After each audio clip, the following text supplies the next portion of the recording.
உங்கள் கோபம் உங்களை பாவம் செய்ய கொண்டு செல்லும் அளவு அனுமதிக்காதீர்கள். நாள் முழுவதும் கோபமுடையவர்களாக இருக்காதீர்கள். உங்களை வீழ்த்துவதற்குரிய வழியை பிசாசுக்கு கொடுக்க வேண்டாம்.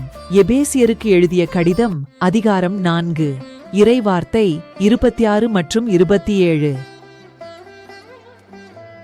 ஜெபம்.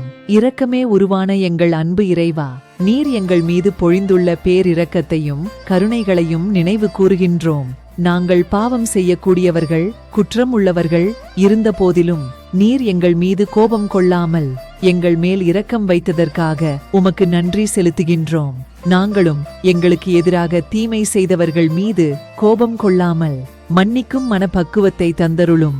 ஆமேன். இயேசு கிறிஸ்துவின் ஈடு இணையற்ற நாமத்தினாலே உங்களுக்கு இந்த நாள் இனிய நாளாக அமையற்றும்.